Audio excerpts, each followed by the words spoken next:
Yo, what's going on? Welcome to You Watch That Stuff, where if you watch that stuff, I probably do too. And I just finished Wolfman, and I think like most people, I kind of got mixed feelings about it. Because, for a werewolf movie, there just wasn't enough wolf. But for a quick summary, Wolfman, directed by Leigh Whannell, who if you're a fan, you'll know also directed The Invisible Man and Upgrade, is more or less a modern take on your classic monster movie.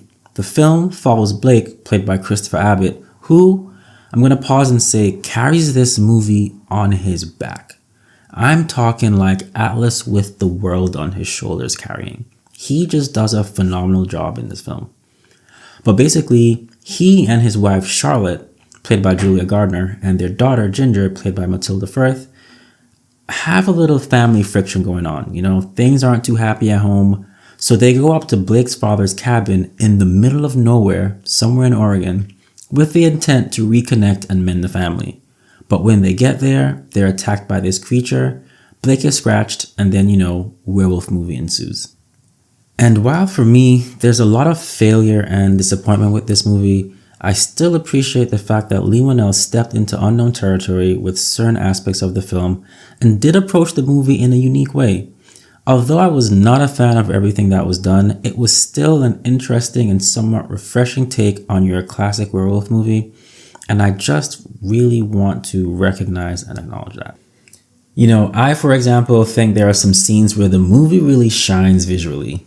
You get a little hint from the trailers, but throughout the movie, there is a really unique approach to the camera angles that are used. And building on this idea of perspective, I also loved how it shifted for the audience. And you got a little first-person action, so you were experiencing things as if you were in Blake's shoes. And this is done both visually and auditorily. There's a particular scene that stood out for most people where Blake hears something upstairs, but it's just not what you think it's going to be once it's revealed. And it's that creativity and looking at things through a different lens that stops me from really hating the movie, because you encounter these small slivers of originality. The lighting also in some scenes were just fantastic, and there were some points where stylistically, the film just knocked it out of the park for me. I also thought it was interesting the way the movie tried to weave in an overarching theme that connected with the physical change that is taking place. A similar weaving was done in The Invisible Man, and in this case, the theme is an abusive, overbearing parent, and the struggle that individuals who go through this may have with attempting to break that cycle and be a better parent. I thought this was a very interesting and intellectual approach to the film, and it would have fit perfectly, especially with that whole, struggle with the monster inside situation that they had going on. Now, one of the last things that really stood out to me in this film was the transformation. As a whole, I didn't mind them slowing it down a little bit, but when the transformation actually happens, it's pretty cool and it stands out as one of the highlights of this movie. Yeah, it's a little unnerving, but I think it kind of should be, and they really do a fantastic job. It's not done with a ton of CGI or anything, it's just practical effects, but it really hits home. Now, with that being said, like I mentioned at the start of the video, for a werewolf movie, there simply was not enough wolf. I didn't mind that they slowed down the transformation a bit, but a lot of the runtime is just dedicated to that internal conflict, and the film misses opportunities to deliver some of those genuine scares or really build suspense. And don't get me wrong, there are jump scares, and the movie at times is a little unsettling, but the film just kinda left you wanting more of those classic horror elements that make this genre so compelling.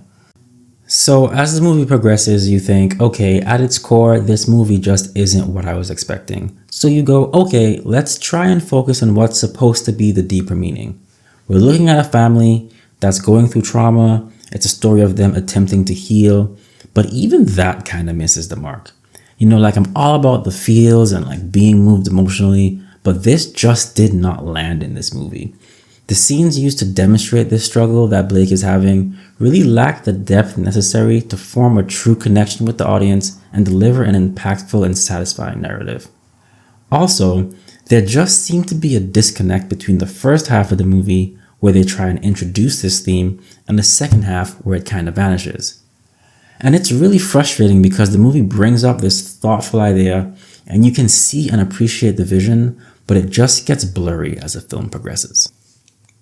As a whole, Wolfman isn't a terrible film, but it ultimately feels like a missed opportunity. While it introduces an interesting vision for the werewolf genre, it lacks the character depth and emotional resonance needed to fully connect with the audience. Despite focusing on themes of family and transformation, the movie just falls short of delivering a meaningful or compelling story. But with that being said, I would still love to see Leonel tackle other classic monster movies like Frankenstein, Dr. Jekyll and Mr. Hyde, or even Dracula. Like, his unique style and willingness to experiment could lead to something special with one of these films. So, let me know your thoughts on the film. Was it a bust, or did you actually find it captivating and entertaining? And also feel free to let me know some of the other stuff you're watching as well. So until next time, peace.